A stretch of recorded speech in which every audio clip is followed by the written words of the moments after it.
ছায়াশক্তির বাধায় গণমাধ্যম সংস্কার কমিশনের একটি সুপারিশও সরকার বাস্তবায়ন করতে পারেনি। রবিবার ঢাকায় সিজিএস-এর আলোচনা সভায় এমন মন্তব্য করে গণমাধ্যম সংস্কার কমিশনের প্রধান কামাল আহমেদ দ্রুত সাংবাদিক সুরক্ষা আইন বাস্তবায়নের দাবি জানান। এতে তথ্য উপদেষ্টা মাহফুজ আলম বলেন, রাজনৈতিক দলগুলোর নানা প্রতিবন্ধকতায় অনেক কাজ এগিয়ে নেওয়ার সুযোগ হয়নি।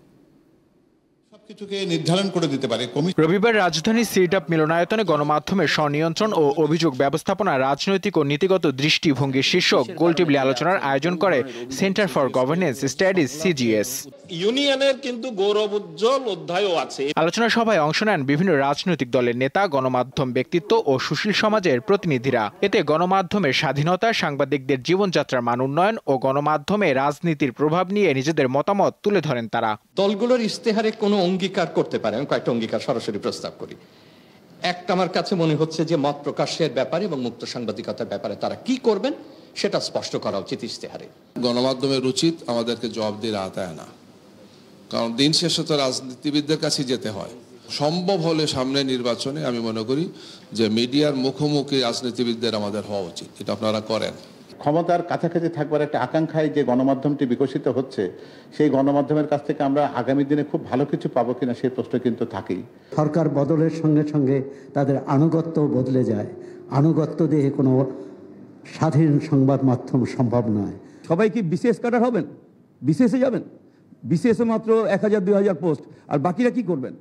অনেক যোগ্য মানুষ আছে যারা সাংবাদিকতা করেন, সুতরাং তাদের জীবনমানের বিষয়গুলো এটার মধ্যে আসা উচিত। মিডিয়াকে বলা হয় বাংলাদেশের দর্পণ। মিডিয়া সংস্কার নিয়ে কোনো আলোচনা হয়নি। তাহলে এই সরকারের ব্যর্থতা নয় যে এই সরকার ইচ্ছাকৃতভাবে এই মিডিয়া সংস্কারটা চায় না। গণমাধ্যম সংস্কারের সুপারিশ বাস্তবায়ন না হওয়ায় হতাশা জানিয়ে গণমাধ্যম সংস্কার কমিশনের প্রধান দ্রুত সাংবাদিক সুরক্ষা আইন বাস্তবায়নের তাগিদ দেন। এ সময় তথ্য উপদেষ্টা জানান, রাজনৈতিক দলগুলো চাইলে 1 মাসের মধ্যে এই আইন বাস্তবায়ন সম্ভব। সরকার চাইলে পারে না, এটা আমরা বিশ্বাস করি না। এটা বিশ্বাস করার কোনো কারণ নেই। আপনাদেরকে পারতে হবে। আগামী 4 মাস সময় আছে। এই 4 মাস যদি আপনারা চেষ্টা করেন আপনারা পারবেন, কিন্তু আপনারা যদি ওই আমলাদের কথা শোনেন করতে পারবেন না। আপনারা অন্য স্টেক হোল্ডারদের দিকে তাকিয়ে থাকেন, করতে পারবেন না। রাজনৈতিক দলগুলো চাইলে আমি 1 মাসের মধ্যে আইন করে দিতে পারবো, যদি না চায়, তাদের সদিচ্ছা না থাকে।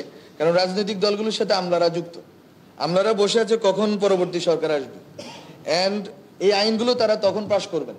বিগত 2 মাস ধরে উপদেষ্টা পদ নিয়ে অনিশ্চয়তা রয়েছে বলে মন্তব্য করেন তথ্য উপদেষ্টা। আমি জানি না আমার গতি কখন থাকবে, আমি আজকেও জানি না কালকে নামতে হবে কিনা। নূর আলম, দীপ্ত সংবাদ, ঢাকা।